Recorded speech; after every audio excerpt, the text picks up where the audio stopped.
చాళుక్యులు ఎంతో విశేషంగా నిర్మించిన రాజరాజేశ్వర స్వామి క్షేత్రం. ప్రాచీన కాలానికి సంబంధించిన సంస్కృతి, సాంప్రదాయాలు, ఆచారాలు, కళలు ఉట్టిపడేలా ఇప్పటికీ దేశంలో కొన్ని నిర్మాణాలున్నాయి. అటువంటి కట్టడాల్లో వేములవాడలోని శ్రీ రాజరాజేశ్వర స్వామి ఆలయం కూడా ఎంతో విశేషమైంది. పశ్చిమ చాళుక్యులు ఎంతో వైభవంగా నిర్మించిన ఈ క్షేత్రం పౌరాణికంగా, చారిత్రాత్మకంగా పలు విశిష్టతలను సంతరించుకుంది. కరీంనగర్కు 36 కిలోమీటర్ల దూరంలో ఉండే ఈ ఆలయాన్ని సందర్శించేందుకు వేలాది మంది భక్తులు దేశం నలుమూలల నుంచి తరలి వస్తుంటారు. ఈ దేవాలయంలో శివుడు, పార్వతి, రాజరాజేశ్వరీదేవి సమేతుడై లింగ రూపంలో వెలిశాడు. స్థల పురాణం. భాస్కర హరిహర క్షేత్రంగా పిలువబడే ఈ ఆలయం గురించి భవిష్యోత్తర పురాణంలోని రాజేశ్వర ఖండంలో చెప్పబడింది. అర్జునుడి మునిమనువుడైన నరేంద్రుడు ఒక ఋషిని చంపటం వల్ల కలిగిన బ్రహ్మహత్యా పాతకాన్ని వదిలించుకోవటం కోసం దేశాటన చేశాడు. ఆ సందర్భంగా ఆయన వేములవాడ ప్రాంతానికి చేరుకున్నాడు. ఇక్కడి ధర్మగుండంలో స్నానం చేసి జపం చేస్తున్న నరేంద్రుడికి కొలనులో శివలింగం దొరికింది.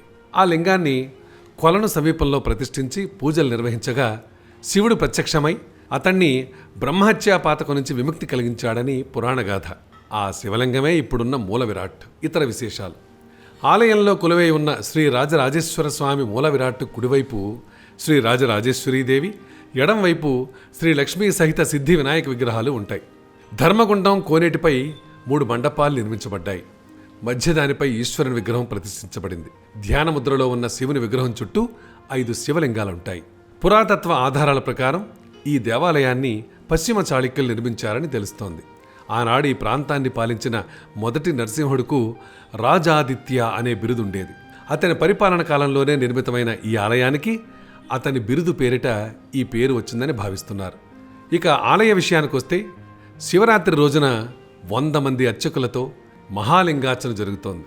అప్పుడు దేవాలయాన్ని 3 లక్షలకు పైగా భక్తులు సేవించుకుంటుంటారు. అమావాస్య దాటి ఏకాదశి మొదలైన అర్ధరాత్రి వేళ శివునికి ఏకాదశ రుద్రాభిషేకం చేస్తారు. దేవాలయ ప్రాంగణంలో 400 ఏళ్ల నాటి మసీదు ఉంది. ఇస్లాం మతానికి చెందిన ఒక శివభక్తుడు ఈ గుళ్ళో ఉంటూ స్వామిని సేవిస్తూ ఇక్కడే మరణించాట. అతని స్మృత్యర్థం ఈ మసీదు నిర్మించారట.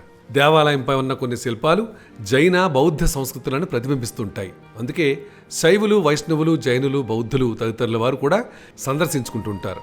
అదండి వేములవాడలో వేంచేసి ఉన్న శ్రీ రాజరాజేశ్వర స్వామి క్షేత్రం. ఇలాంటి అనేక అంశాలు మా దగ్గర ఉన్నాయి. అవన్నీ కూడా ఎంతో ఆసక్తికరంగాను, అద్భుతంగాను, అమోఘంగాను ఉంటాయి.